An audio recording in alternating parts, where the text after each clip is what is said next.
తిరుమల దర్శనాల విషయంలో సిఫారసు లేఖలు అనేవి దాదాపుగా ఒక ఫార్స్ అని చెప్పాలి.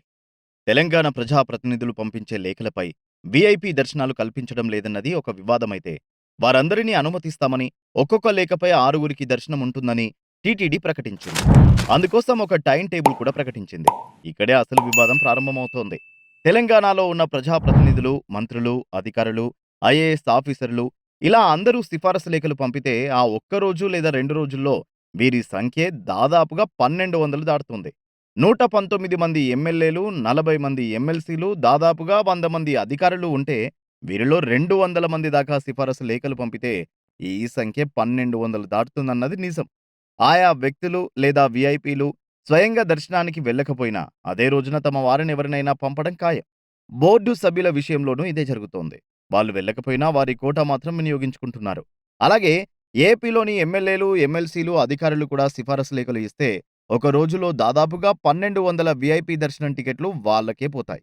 ఇది కాకుండా టీటీడీ అతిథులు, సేవాదారులు, టీటీడీ బోర్డు సభ్యుల సిఫారసులు కలుపుకుంటే దాదాపుగా ఒక రోజులో 2000 నుంచి 3000 మంది దాకా వీఐపీలు ఉంటారు. ఇదే వాదనను కర్ణాటక, తమిళనాడు లేవనెత్తితే వాళ్ళకి వీఐపీ టికెట్లు ఇవ్వాల్సిందే మరి.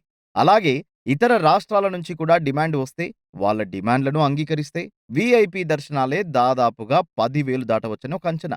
అంటే సామాన్యుని దర్శనం టైం తగ్గిపోవడమే గదా అని చాలా మంది ప్రశ్నిస్తున్నారు. మరి ఈ సిఫారసు లేఖలేంటి? వాటికి టీటీడీ తల వంచడమేంటి? అనే చర్చ ఇప్పుడు నడుస్తోంది. ఇలా సిఫారసు దర్శనాలను తగ్గించాలని, ఒక్కోసారి తిరస్కరించాలని ఎన్నో ఏళ్లుగా భక్తులు డిమాండ్ చేస్తున్నారు. గతంలో వైసీపీ హయాంలో టీటీడీ వీఐపీ దర్శనాలు దాదాపుగా చేయాంతడంత పెరిగిపోయిందనే విమర్శలు కూడా వచ్చాయి. కొందరు మంత్రులైతే వారంలో 2 సార్లు దర్శనాలు, తమ వారి పేరు మీద చాంతడంత జాబితాలతో సిఫారసులు పంపినట్టు ఆరోపణలు వచ్చాయి. మరి ఇప్పుడు జరుగుతున్నదేంటి? సిఫారసులను అనుమతిస్తామని ప్రకటించడం ఒక రకంగా సామాన్య భక్తుల సమయాన్ని తగ్గించడమే కదా అనే ప్రశ్నలు ఉదయిస్తున్నాయి. తిరుమల నుంచే సంస్కరణలు మొదలు పెడతామని ముఖ్యమంత్రిగా చంద్రబాబు నాయుడు చేసిన మొదటి ప్రకటన ఏమైందని పలువురు ప్రశ్నిస్తున్నారు. చంద్రబాబు చెప్పిందొకటి, ఆచరణ మరొకటి అనే విమర్శలు ఇప్పుడు వెల్లువెత్తుతున్నాయి. ఇప్పుడు రోజుకు 7,500 వీఐపీ దర్శనాలు ఇస్తున్నారని, సామాన్య భక్తులను గాలికి వదిలేశారని టీటీడీ మాజీ చైర్మన్ కరుణాకర్ రెడ్డి విమర్శించడం ప్రాధాన్యం సంతరించుకుంది.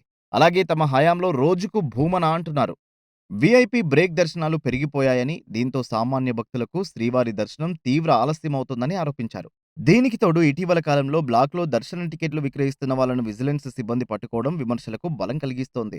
అసలు సిఫారసు లేఖల విషయంలో ఒక టైం టేబుల్ పెట్టడమే వివాదాస్పదమవుతోంది. తిరుమలలో కొన్ని రోజుల్లో భక్తుల తాకిడి విపరీతంగా ఉంటుంది. అలాంటి సందర్భాల్లో అప్పటికప్పుడు వీఐపీ దర్శనం ఆపేసే సాంప్రదాయం ఉంది.